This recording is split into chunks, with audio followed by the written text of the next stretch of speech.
Hi అండి, అందరికి నమస్తే. నేను మీ వెంకటరమణ కిచెన్. ఈరోజే మటను మునక్కాయ కర్రీ అయితే చేయబోతున్నాను. చాలా అంటే చాలా సూపర్గా ఉంటుంది. దీని ప్రాసెస్ ఏం లేదు, సింపుల్లోనే ఈజీగా చేసుకోవచ్చు. ఇది రాగ సంగటిలోకి, చపాతీల్లోకి, దోశల్లోకి చాలా అంటే చాలా సూపర్గా ఉండిద్ది అనమాట. దీనికి కావాల్సిన ఏమేమి పదార్థాలు తేలాలి. ఏంది వంటలు పెట్టకుండా అన్నీ పెడుతుంది అంటే, నేనేం చూస్తానో అవి చూపిస్తానని చెప్పా. నేను గుడికి వెళ్ళినా గుడి చూపిస్తానని చెప్పా. నేను ఏ పని చేసినా చూపిస్తానని చెప్పా.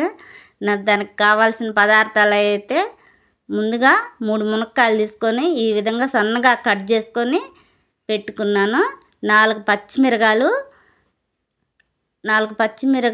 2 మీడియం సైజు పెద్ద ఉల్లిపాయలు, 2 మీడియం సైజు ఎల్లిపాయలు, కొంచెం అల్లం తీసుకొని ఈ రోట్లేసి కచ్చా పచ్చా దంచుకొని ముద్దబాడి చేసుకొని పక్కన పెట్టుకోవాలి.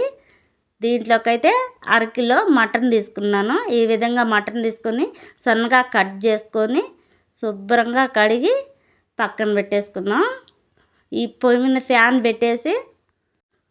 ఫ్యాన్ పెట్టేసాం కదా, 4 చెంచాల ఆయిల్ వేసి ఒక్క బిర్యానీ ఆకేసి దంచి పెట్టుకున్న ఉల్లిపాయల పేస్ట్ వేసి దోరగా ఎర్రగా వచ్చేంత వరకు ఫ్రై చేసుకోవాలి. దీంట్లో కొంచెం కరివేపాకు వేసుకుందాం. దోరగా ఫ్రై అయిపోయిన తర్వాత ఈ విధంగా ఎర్రగా వచ్చేంత వరకు ఉంచుకొని దీంట్లో మటను వేద్దాం. మటన్ వేసిన తర్వాత ఇది మొత్తం కలిసేంత వరకు ఈ విధంగా కలుపుకొని ఒక 10 నిమిషాలు ఉడకనిచ్చుకుందాం.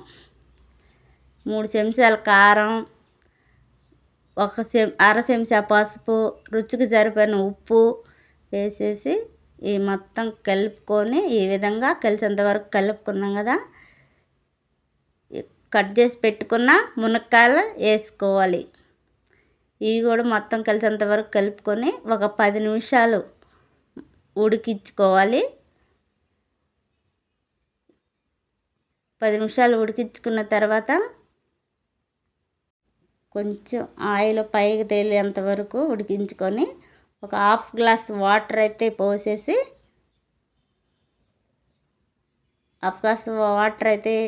ఈ విధంగా పోసుకోవాలి. మొత్తం కలిసేంత వరకు ఈ విధంగా కలుపుకోవాలి.